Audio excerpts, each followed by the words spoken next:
Assalamu alaikum students. Hope so you would be fine. So let's start our lecture today. Our lecture is about common security threats. इसमें हम लोग common security के जो threads हैं computer के साथ उनको डिस्कस करेंगे और वायरसेस को डिस्कस करेंगे, देन एंटीवायरस को डिस्कस करेंगे और कंप्लीट प्रोसीजर डिस्कस करेंगे कि किस तरह से वायरस जो है वो कंप्यूटर में एंटर हो जाता है. So first question is what is meant by common computer security threat. Computer security threat क्या है, हमने सबसे पहले इसके बारे में पढ़ना है. उससे पहले हम थ्रेट को देख लेते हैं कि थ्रेट क्या है. थ्रेट कोई भी ऐसा हार्म हो सकता है जो कि कोई भी ऐसा चीज़ हो सकती है जो कि सिस्टम को हार्म करती है. ठीक है, आपकी फाइल्स को, आपके डेटा को डैमेज करती है और आपके क्रीडेंशियल्स को भी आपके सिस्टम में से ले सकती है. इस तरह से जो भी चीज़ इस तरह से कंप्यूटर में एंटर होती है उसको हम कहते हैं कि ये वायरस है. ठीक है, थ्रेट में वायरसेस के अलावा ट्रोजन्स भी आते हैं. ठीक है, अब नेक्स्ट क्वेश्चन हम पढ़ते हैं what is computer virus. Computer virus क्या है.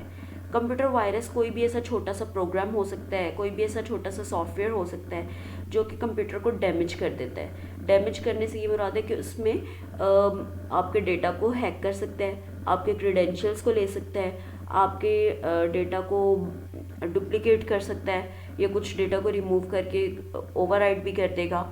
और सिस्टम में कुछ ऐसे डैमेजेस, कुछ ऐसे सॉफ्टवेयर्स जो कि जिनमें आपके क्रीडेंशियल्स पड़े हुए हैं उनमें से आपके क्रीडेंशियल्स ले लेगा.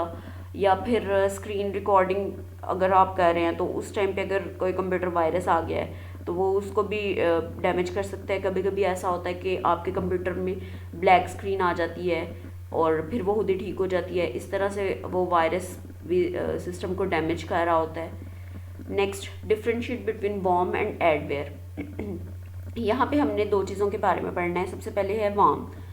वार्म एक ऐसा self replicating malicious computer program होता है जो कि स्प्रेड करते हैं इंडिपेंडेंटली टू नेटवर्क्स और internet to the computers connected to it. अब अगर किसी कंप्यूटर में वार्म आ गया तो वो अपने आप को डुप्लिकेट भी कर सकता है और आगे डैमेज कर सकता है आपके सिस्टम को.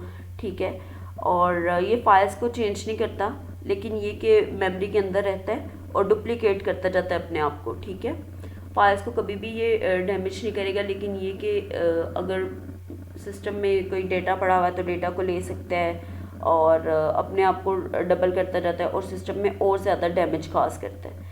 उसके बाद एडवेयर आता है. एडवेयर ये तो अक्सर कंप्यूटर में होता है. एडवेयर ये ऐसा कंप्यूटर सॉफ्टवेयर है जो कि डिस्प्ले करवाता है एडवर्टाइजमेंट्स को. ठीक है, जब आप सर्च कर रहे होते हैं गूगल पे, आपने कोई वेबसाइट सर्च की तो एडवेयर एड्स शो करवाना शुरू कर देगा इस तरह से. ठीक है, आपका जो इंटरनेट पे अगर FB के पेजेस हैं तो उसकी साइड पे ऊपर वेब पे ही ऐड आना शुरू हो जाती है. या फिर अगर आपने गूगल पे कोई साइट खोली है तो उसके साइड उसी साइट के ऊपर बहुत ज़्यादा एड्स डिस्प्ले होना शुरू हो जाती हैं. तो जब आप कोई साइट खोल रहे होते हैं, अगर आपने गलती से किसी ऐसे फाइल को डाउनलोड करना था लेकिन आपने गलती से किसी दूसरे जो फेक बटन्स होते हैं डाउनलोड के उन पर क्लिक कर दिया तो ये वहाँ से आ सकते हैं आपके सिस्टम में. नेक्स्ट, उसके बाद आता है व्हाट डज हैकर मीन. अब यहाँ पे हमने हैकर के बारे में देखना है. हैकर एक ऐसा एक्सपर्ट होता है, कंप्यूटर प्रोग्रामर भी हो सकता है और कंप्यूटर प्रोग्रामर नहीं भी हो सकता, जो कि आपके जो कंप्यूटर की सिक्योरिटी है उसको ब्रीच करता है. ठीक है, आपके सिस्टम की वीकनेस को ढूंढता है, जो वीक पॉइंट होता है वहाँ से कंप्यूटर में एंटर हो जाता है और आपके डेटा को डिस्ट्रॉय कर सकता है, आपकी सीक्रेट इन्फॉर्मेशन ले सकता है और उस इंफॉर्मेशन को बैड पर्पस के लिए यूज़ कर सकता है. ठीक है, अब हैकर के आगे से काफ़ी काइंड्स हैं. Grey hat hacker, black hat hacker और वाइट हैट हैकर. ठीक है, और ये वाला जो पूरा एक्शन है इसको हम कहते हैं कि ये हैकिंग है. नेक्स्ट हमारे पास क्वेश्चन है how does virus spread through email attachment. इसका आंसर ये है कि अगर आपने कोई मेलिशियस ईमेल ओपन कर ली है, ठीक है, या वहाँ से कुछ डाउनलोड कर लिया है तो फिर वायरस आपके सिस्टम में आ जाएगा और आपके सिस्टम में जो डेटा है उसके साथ छेड़छाड़ कर सकता है, उसको आगे पीछे कर देगा, उसमें चेंजिंग कर देगा. या फिर आपने कोई ईमेल खोली और आपके सिस्टम में वो सॉफ्टवेयर इंस्टॉल होना शुरू हो गया तो वो भी वायरस है, खुद ही इंस्टॉल होना शुरू हो गया. अब यहाँ पे इसकी डेफिनेशन लिखी है, malicious email attachment is typically received from an unknown sender.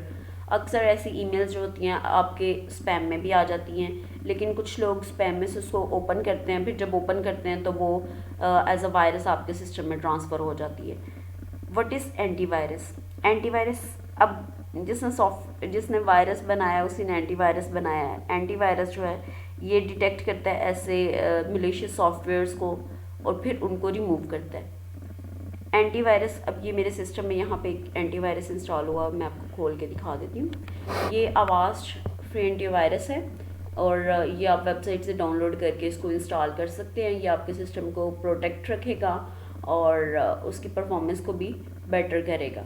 यहाँ पे इसमें डिफरेंट ऑप्शंस अवेलेबल है। ये इसका स्टेटस क्या है, नेक्स्ट, ये वाला प्रोटेक्शन का है, आगे ये प्राइवेसी कंसर्न्स और यहाँ पे ये परफॉर्मेंस से रिलेटेड।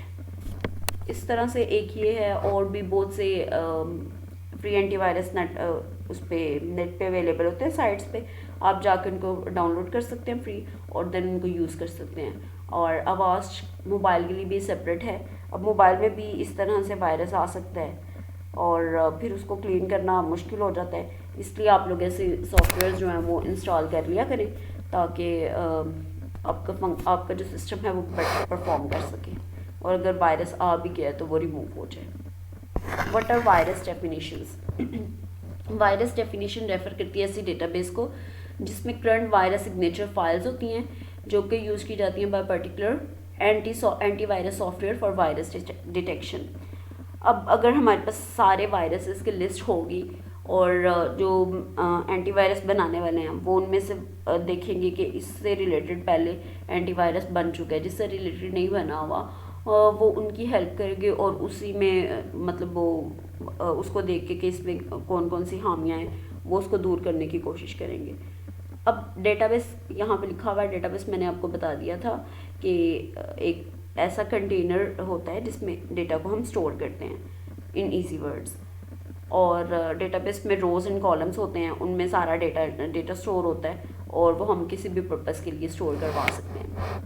अगर स्कूल की डेटाबेस है तो स्कूल से रिलेटेड होगा, नेम्स होंगे स्टूडेंट्स के, फादर नेम, इस तरह नेक्स्ट कॉलम में इनके रोल नंबर, नेक्स्ट कॉलम में इनके फ़ोन नंबर, इस तरह से ह्यूज डेटा को स्टोर करवाने के लिए हम यूज़ करते हैं। और जो सॉफ्टवेयर इस पर्पज़ के लिए यूज़ किया जाता है उसे हम कहते हैं DBMS, database management software. Name the different ways through which virus moment adware spread. अब यहाँ पे कुछ वेज लिखे हुए हैं। सबसे पहले कि अगर आपने कोई ऐसी मेलिशियस फ्लैश लगा ली अपने सिस्टम के साथ कॉपी करने के लिए कोई चीज़, या फिर वैसे कोई सॉफ्टवेयर इंस्टॉल करने के लिए, तो वहाँ से भी कॉमनली ये होता है कि जब आप लोग प्रिंट निकलवाने जाते हैं तो वहाँ से उनके सिस्टम से भी वायरस आपके सिस्टम में आ सकता है। तो इसके लिए तो फिर ऐसा ही करना पड़ेगा कि पहले वायरस को आप अच्छी तरह से रिमूव करें एंटीवायरस के थ्रू, या वैसे उसको स्कैन कर लें USB को और फिर उसके बाद यूज़ करें, इस तरह से भी ये रिमूव हो जाता है। नेक्स्ट, ईमेल अटैचमेंट्स के थ्रू आ जाता है कि अगर आप किसी अननोन सेंडर ने आपको ईमेल भेजी है और आप उसको ओपन करते हैं, उसमें वायरस होता है तो वो आपके सिस्टम में आ जाएगा। सर्फिंग इनसिक्योर वेबसाइट्स, ऐसी वेबसाइट्स जो कि सिक्योर ना हों। वैसे तो अगर किसी सिस्टम में एंटीवायरस है तो वो पहले ही बता देते हैं कि ये जो साइट है ये सिक्योर नहीं है, लेकिन फिर भी कुछ ऐसी साइट्स होती हैं जो सिक्योर होती है लेकिन उनके ऊपर जो डाउनलोड वाले बटन होते हैं वहाँ से भी वायरस आ जाता है। आगे नेक्स्ट है इंस्टॉलिंग प्राइवेट सॉफ्टवेयर। कोई आपने सॉफ्टवेयर नेट से डाउनलोड किया, ठीक है, और वो मेलिशियस था तो वहाँ से भी आपके सिस्टम में वायरस आ जाता है। What is meant by pirated software? Pirated software ऐसे सॉफ्टवेयर होते हैं जो कि रियल नहीं होते, डुप्लीकेट होते हैं और वो डिस्ट्रीब्यूट किए जाते हैं विदाउट ऑथराइजेशन, ठीक है।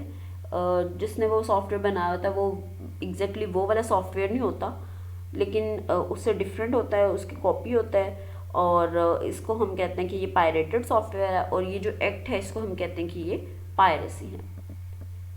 आगे हमने 3 ऐसे ट्रस्टेड एंटीवायरस सॉफ्टवेयर बताने हैं। अब इसमें आप ये वाला भी लिख सकते हैं जो आवास्ट है, और वैसे यहाँ पे 3 लिखे हुए हैं, Symantec antivirus, McAfee AFE antivirus और AVG एंटीवायरस। इसके अलावा भी और बहुत से एंटीवायरस सॉफ्टवेयर्स होते हैं। How does a computer get virus? Computer कैसे वायरस लेगा? कंप्यूटर अगर फ्लैश किसी ने मलेशियन इंस्टॉल कर दिए या फिर CD, तो वहाँ से आपके सिस्टम में आ सकता है। ईमेल के थ्रू आ सकता है, और अगर कोई आप ऐसी फ़ाइल डाउनलोड कर लेते हैं, वैसे अगर कॉमनली ऐसा होता है कि हम नेट से वर्ड की फ़ाइल या PDF files as it is download कर लेते हैं, लेकिन ऐसा होता है कि कभी कभी जो वर्ड की और पीडीएफ फाइल्स होती हैं उनके साथ भी वायरस आ जाता है। वो फाइल्स नहीं, वो एज अ सॉफ्टवेयर, जिस तरह सॉफ्टवेयर के सेटअप होता है ना, इस तरह से वो शो कर रहा होता है। तो इस तरह से भी आपके सिस्टम में वायरस आ सकता है। ये थी आज की हमारी सॉफ्टवेयर्स पे डिस्कशन, वायरस और एंटीवायरस पे डिस्कशन। अब इसके लिए विंडो की अपनी जो फायरवॉल होती है वो भी एक्ट करती है, लेकिन उसका इतना कोई खास रोल नहीं होता। इसलिए बेटर यही है कि आप लोग सॉफ्टवेयर या एंटीवायरस, ये जो एंटीवायरस सॉफ्टवेयर होते हैं ना, ये सिस्टम में डाउनलोड करके रखें ताकि आपके सिस्टम के कोई सिक्योरिटी इश्यूज़ ना आए। Thanks for watching the video. If you like my video, then subscribe my channel, share my video and like my video.